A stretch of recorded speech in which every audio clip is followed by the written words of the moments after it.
Welcome to A2 study 487 में आप सभी का स्वागत है। दोस्तों, आज के इस वीडियो में बात करेंगे हम भारतीय अर्थव्यवस्था, जिसके अंदर हम बात करेंगे, एक टॉपिक है भारतीय अर्थव्यवस्था के महत्वपूर्ण पहलू के ऊपर बात करेंगे, जिसमें कि हम टोटल 50 क्वेश्चन देखेंगे।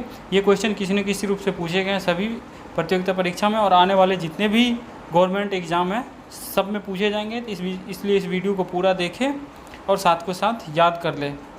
अगर चैनल पे नए हैं तो चैनल को सब्सक्राइब करके बेल आइकन भी दबा दें। आइए शुरू करते हैं। पहला क्वेश्चन है, भारतीय अर्थव्यवस्था कैसी है? इसका सही आंसर होगा डी, मिश्रित। भारतीय अर्थव्यवस्था मिश्रित अर्थव्यवस्था है। अगला क्वेश्चन है 2 नंबर, मिश्रित अर्थव्यवस्था का क्या अभिप्राय यानी क्या अर्थ होता है? 2 का सही आंसर है बी, सरकारी एवं निजी क्षेत्र का सह अस्तित्व, यानी दोनों मिक्स होता है। अगला क्वेश्चन है 3 नंबर, आर्थिक विकास के दृष्टिकोण से भारत की गिनती होती है? 3 का सही आंसर है सी, विकासशील राष्ट्र के रूप में गिनती होती है आर्थिक रूप से। अगला क्वेश्चन है 4 नंबर, भारतीय अर्थव्यवस्था का कौन सा क्षेत्र सकल राष्ट्रीय उत्पाद में सबसे अधिक योगदान करता है? 4 का सही आंसर है सी, तृतीयक क्षेत्र। अगला क्वेश्चन है 5 नंबर, बंद अर्थव्यवस्था यानी क्लोज्ड इकोनॉमी वह अर्थव्यवस्था है जिसमें 5 का सही आंसर है डी, जिसमें न तो निर्यात न ही आयात होता है। अगला क्वेश्चन है 6 नंबर, ऐसी अर्थव्यवस्था को क्या कहते हैं जिसका शेष विश्व से कोई संबंध नहीं होता है? सही आंसर है बी, संवृत्त या बंद अर्थव्यवस्था। अगला क्वेश्चन है 7 नंबर, वह सत्य होगा, यानी इसमें से हमें सत्य ढूंढना है या असत्य, यानी फॉल्स एंड ट्रू के ऊपर है ये क्वेश्चन होगा कि भारत को परिभाषित करता है, इसमें से कौन सा भारत को परिभाषित करता है? 7 का सही आंसर है बी, एक श्रम आधिक्य वाली अर्थव्यवस्था के रूप में। अगला क्वेश्चन 8 नंबर, किसी देश का आर्थिक विकास निर्भर करता है किस पे? 8 का सही आंसर है डी, उपर्युक्त सभी, प्राकृतिक संसाधन, पूंजी निर्माण, बाजार का आकार। अगला क्वेश्चन है 9 नंबर, वैश्वीकरण यानी ग्लोबलाइजेशन का अर्थ क्या है? सही आंसर है सी, घरेलू अर्थव्यवस्था का वैश्विक अर्थव्यवस्था के साथ एकीकरण करना। अगला क्वेश्चन है 10 नंबर, वैश्वीकरण यानी ग्लोबलाइजेशन की प्रक्रिया से क्या अभिप्राय है? तो इसका सही आंसर है बी, अंतर्राष्ट्रीय व्यापार में बाधाओं को समाप्त करना। 11 नंबर क्वेश्चन है, भारतीय अर्थव्यवस्था का वैश्वीकरण यानी ग्लोबलाइजेशन का अर्थ क्या है? 11 का सही आंसर है सी, दूसरे देशों के साथ आर्थिक संबंधों पर लगे प्रतिबंधों को यथासंभव कम से कम करना। अगला क्वेश्चन है 12 नंबर, भारत की कुल श्रम शक्ति का लगभग कितना भाग कृषि में लगा हुआ है? सही आंसर है सी, 54%। अगला है 13 नंबर क्वेश्चन, भारत में अधिकतर बेरोजगारी हैं, किस टाइप की बेरोजगारी अधिकतर है भारत में?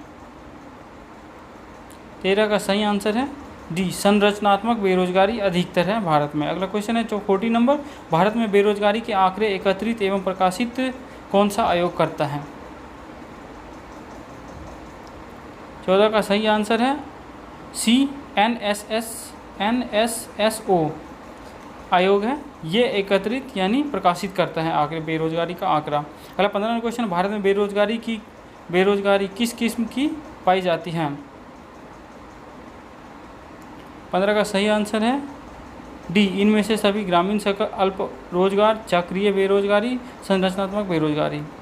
अगला क्वेश्चन है 16 नंबर, कृषि में मूलतः किस प्रकार की बेरोजगारी की प्रधानता देखने को मिलती है?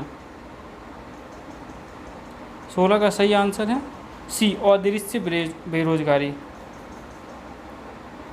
अगला है 17 नंबर क्वेश्चन, कृषि में बेरोजगारी का स्वरूप देखने को मिलता है? सही आंसर है डी, इनमें से सभी, संरचनात्मक बेरोजगारी, मौसमी बेरोजगारी, घर्षणात्मक बेरोजगारी। अगला क्वेश्चन 18 नंबर, प्रच्छन्न बेरोजगारी का अर्थ क्या होता है? सही आंसर डी, आवश्यकता से अधिक लोगों को कार्यरत होना। अगला क्वेश्चन है 19 नंबर, भारत में ग्रामीण क्षेत्रों में कौन सी बेरोजगारी सर्वाधिक पाई जाती है? सही आंसर सी, उपर्युक्त दोनों, यानी ए और बी दोनों आंसर है इसका। मौसमी बेरोजगारी और अदेशीय बेरोजगारी। अगला क्वेश्चन है 20 नंबर, वर्तमान समय में देश में किस प्रकार की बेरोजगारी की समस्या बहुत गंभीर समस्या बनी हुई है? 20 का सही आंसर है सी, शिक्षित बेरोजगारी। अगला क्वेश्चन 21 नंबर, भारत में छिपी हुई बेरोजगारी यानी प्रचलन बेरोजगारी मुख्य रूप से संबंधित है किससे? इसमें चार पॉइंट दे रखा है। पहला है कृषि क्षेत्र से, दूसरा है ग्रामीण क्षेत्र से, तीसरा है विनिर्माण क्षेत्र से, चौथा है शहरी क्षेत्र से। इसका सही आंसर होगा डी, 1 तथा 2, यानी एक कृषि क्षेत्र से, दूसरा ग्रामीण क्षेत्र से। अगला क्वेश्चन है 22 नंबर, संरचनात्मक बेरोजगारी का कारण क्या है? 22 का सही आंसर है डी, अपर्याप्त उत्पादन क्षमता। अगला क्वेश्चन है 23 नंबर, शहरी क्षेत्रों में आमतौर पर किस प्रकार की बेरोजगारी दिखाई देती है? तो इसका सही आंसर ए होगा, शिक्षित बेरोजगारी। अगला है 24 नंबर क्वेश्चन, प्रचलन बेरोजगारी का अर्थ सामान्यतः है जहां, इसका सही आंसर हो जाएगा 24 का सी, जहां श्रम की सीमांत उत्पादकता शून्य हो। अगला है 25 नंबर क्वेश्चन, किस प्रकार के बेरोजगारी में स्नातक तथा स्नातकोत्तर डिग्री वाले युवा नौकरियां प्राप्त नहीं कर पाते हैं? 25 का सही आंसर है सी, शैक्षिक बेरोजगारी। अगला क्वेश्चन है 26 नंबर, रिक्त स्थान है। आगे है बेरोजगारी तब होती है जब लोगों को वर्ष के कुछ महीनों के दौरान रोजगार नहीं मिल पाता है। सही आंसर है सी, मौसमी बेरोजगारी। अगला है 27 नंबर क्वेश्चन, प्रचलन बेरोजगारी को और किस नाम से जाना जाता है? सही आंसर है 27 का ए, अल्प रोजगार के नाम से जाना जाता है प्रचलन बेरोजगारी को, दूसरा नाम। तो इसका सही आंसर ए होगा। अगला क्वेश्चन 28 नंबर, प्रचलन बेरोजगारी निम्न में से किसकी एक विशेषता है? सही आंसर सी, कृषि का। अगला है 29 नंबर क्वेश्चन, इनमें से कौन भारत में गरीबी रेखा का निर्धारण करता है? 29 का सही आंसर है डी, नीति आयोग भारत की गरीबी रेखा का निर्धारण करता है। सही आंसर डी हो गया। अगला है 30 नंबर क्वेश्चन, भारत के किस राज्य में गरीबों का प्रतिशत सबसे अधिक है?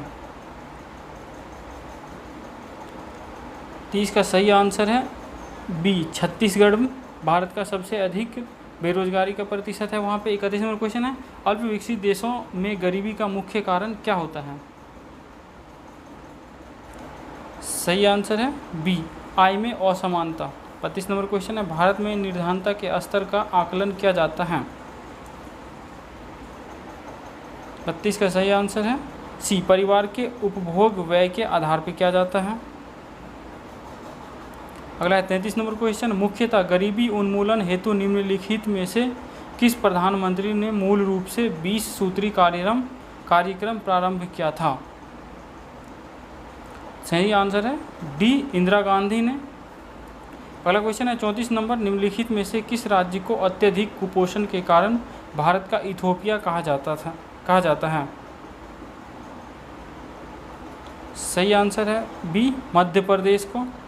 अगला है 35 नंबर क्वेश्चन, इनमें से कौन सा एक सूचकांक भारत में गरीबी की तीव्रता की माप के लिए सबसे उपयुक्त है?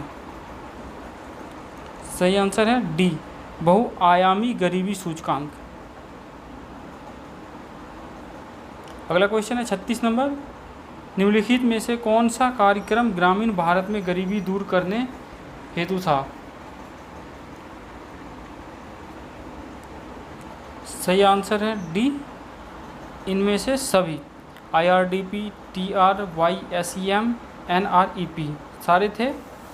सही आंसर इसका डी हो जाएगा। अगला क्वेश्चन है 37 नंबर, ये कह रहा है भारत में नगरीय गरीबी की जड़ें ग्रामीण क्षेत्र में निहित है, जिसका कारण है आर बता रहा है कि ग्रामीण क्षेत्रों में शिक्षा का स्तर नीचा है। तो इसका सही आंसर हो जाएगा बी, ए और आर दोनों सही है, यहाँ पे दोनों पॉइंट सही है, कथन भी सही है और कारण भी सही है, परंतु आर ए का सही व्याख्या नहीं करता है। यानी ए जो दे रखा है पॉइंट, उसका कारण आर वो सही नहीं व्याख्या करता है। अगला क्वेश्चन है 38 नंबर, अंत्योदय कार्यक्रम का उद्देश्य था, क्या था उद्देश्य? 38 का सही आंसर है डी, गरीबों में सबसे अधिक गरीब की मदद करना। अगला है 39 नंबर क्वेश्चन, कुटीर ज्योति योजना किससे संबंधित है? सही आंसर सी, ग्रामीण क्षेत्रों में गरीबी रेखा से नीचे जीवन यापन करने वाले परिवारों को विद्युत सुविधा उपलब्ध कराने से संबंधित है। अगला है 40 number question, world development report किसका वार्षिक प्रकाशन है? 40 का सही आंसर है ए, IBRD वार्षिक प्रकाशन है इसका, वर्ल्ड डेवलपमेंट रिपोर्ट। अगला 41 नंबर क्वेश्चन, मानव विकास सूचकांक किसने बनाया था? सही आंसर है डी, UNDP। अगला 42 नंबर क्वेश्चन, मानव विकास सूचकांक किस अर्थशास्त्री की देन है? सही आंसर है डी, महबूब उल हक। अगला है 43 नंबर क्वेश्चन, निम्नलिखित में से कौन सा मानव विकास सूचकांक का हिस्सा नहीं है? सही आंसर है डी, सकल नाम निवेश दर। अगला है 44 नंबर क्वेश्चन, मानव विकास सूचकांक यानी HDI का आधार क्या है? 44 का सही आंसर है सी, स्वास्थ्य शिक्षा जीवन स्तर। जो मानव विकास सूचकांक बनाता है वो किस आधार पर बनाता है? तो इसका सही आंसर है सी, स्वास्थ्य और शिक्षा जीवन स्तर पर बनाता है, उसको देखते हुए। अगला 45 नंबर क्वेश्चन, राज्य स्तरीय मानव विकास रिपोर्ट जारी करने वाला प्रथम राज्य कौन सा है? सही आंसर है सी, मध्य प्रदेश ने सबसे पहले जारी किया था रिपोर्ट। अगला 46 नंबर क्वेश्चन, संयुक्त राष्ट्र विकास कार्यक्रम UNDP की मानव विकास रिपोर्ट की तर्ज पर भारत की पहली मानव विकास रिपोर्ट कब जारी किया गया था? 46 का सही आंसर है सी, अप्रैल 2002 में जारी किया गया था। अगला है 47 नंबर क्वेश्चन, UNDP की मानव विकास रिपोर्ट में भारत को किस श्रेणी में रखा गया है? सही आंसर है बी, मध्यम मानव विकास श्रेणी में रखा गया है भारत को। अगला 48 नंबर क्वेश्चन, इनमें से कौन सा मानव विकास सूचकांक का माप नहीं है? सही आंसर बी, लिंगानुपात। बाकी सारे हैं, जीवन प्रत्याशा, साक्षरता दर, सकल नामांकन। अगला 49 नंबर क्वेश्चन, निम्नलिखित में से कौन सा एक असमानता घटाने का उपाय नहीं है? 49 का सही आंसर है बी, अर्थव्यवस्था का उदारीकरण करना। अगला और आखिरी क्वेश्चन है 50 नंबर, भारत की राष्ट्रीय आय में सर्वाधिक योगदान है किसका? सही आंसर है बी, विनिर्माण क्षेत्र का सबसे अधिक योगदान है भारत में। दोस्तों इतना ही। अगर चैनल पे अभी भी आप नए हैं तो चैनल को सब्सक्राइब करके बेल आइकन जरूर दबा दें, ताकि आने वाली सभी वीडियो की नोटिफिकेशन सबसे पहले मिल सके आपको। तो और अपने दोस्तों के साथ ज़्यादा से ज़्यादा शेयर करें और घंटी ज़रूर दबा दें बेल आइकन, और लाइक कमेंट करके ज़रूर बताएं। धन्यवाद दोस्तों।